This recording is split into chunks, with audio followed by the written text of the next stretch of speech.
if Nigeria no take care now for what they are doing in Nigeria, for the killings of Christians in Nigeria, they may lose their interest in United States of America.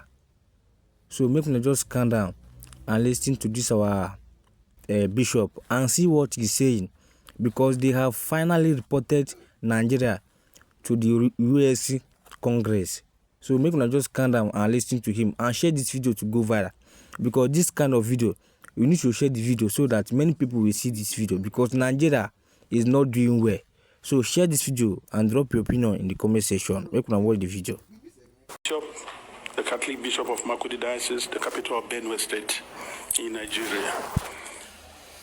I am the shepherd of one of the 4 dioceses, Catholic dioceses in Benue. We have others, Anglican, Methodist, and Pentecostals, which sort of Benue State has a population of about 6.1 million people, 2 million of whom are souls under my care as the bishop of the diocese. Benue State is about 98% Christian, with very few Muslims living in towns. Nigeria and eventually my diocese and the state of Benue have become, in recent years, one of the most dangerous and insecure places for Christians. Christians and Muslims are nearly evenly divided among Nigeria's large population of over 200 million persons. Islamist extremists are fiercely contesting the possession, control, and governing law of the land, especially in the country's northern and central regions, the latter of which is where Benue is located. There are constant ethnic, political, and religious conflicts over land and allegiance. Constitutionally, we are a secularist country, but our unity has been fragile. Political and religious actions and even public speech have been carefully managed to avoid accusations of religious bias and political tensions. Today, the clear influence of Islamist extremists has changed the traditional social dynamics of tribe, ethnicity, religion, and the social status in Nigeria. Because just recently, at the beginning of the Ramadan fast, 12 states in northern Nigeria have declared closed schools so that they attend to this. And you can imagine which other country in the world does that. Saudi Arabia is not doing it. Afghanistan is not doing it. Baghdad is not doing it. But then Nigeria is practicing. What kind of Islam are they practicing? 12 states, and not only Muslims are living in these places. What happens with the educational program or curriculum of the country? But this is what we are going through every day in Nigeria. A long-term Islamic agenda to homogenize the population has been implemented over several presidencies through a strategy to reduce and eventually eliminate the Christian identity of half of the population. This strategy includes both violent and non-violent actions, such as the exclusion of Christians from positions of power and adoption of such church members, the raping of women, the killing and exploitation of Christians, the destruction of churches and farmlands of Christian farmers, followed by the occupation of such lands by the Fulani herders, and also changing the names of these villages. They're taking over the places, so you clearly see an expansionist approach and Islamic, and then they are making the people now flee and leave their villages, and they conquer it. The quest to Islamalize the land appears high on the agenda of some of the powerful and influential Muslims in Nigeria.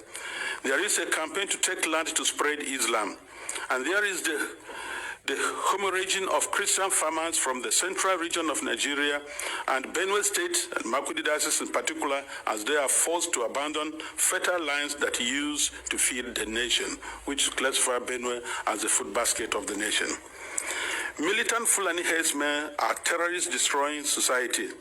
They steal and vandalize, they kill and boast about it. They kidnap and rape, and they enjoy total impunity from the elected authorities. None of them have been arrested and brought to justice. This is supported by the corrupt system in which we operate and the abject poverty among us, which allow the criminals to easily attract more recruits and prey on more victims. Why is this happening? Is it really a religious war? Like in the past, many jihadists are motivated less by religion than by spoils of war and use their religion to impose themselves. In my diocese, the spoils consist mainly of fertile, well-tended land organized around my parishes or so. The jihadists come and adopt and kill the priests, leaving thousands without support and basic human services. And of course, when they disperse the people, the inhabitants, or the citizens, or the people of the lands, they take over. And any attempt to go back and take care of your farms, surely you get killed. The Makurdi Diocese in Benue State has been the epicenter of the invasion by these herders who are more like hired guns of cattle oligarchies, who manipulate religion to rally the herders to eliminate the Christian population and cleanse the land in the name of Islam. This objective is behind the relentless attacks against Benue's villages. When we call for help to the police and the army, they do not come. At the end of 2024, several villages were warned by the attackers of the upcoming violence, and the leaders called the police for defense ahead of time, but they did not come, and the Christian massacres, almost customary, took place, killing hundreds in Plateau and Benue, with the worst massacre claiming 47 people.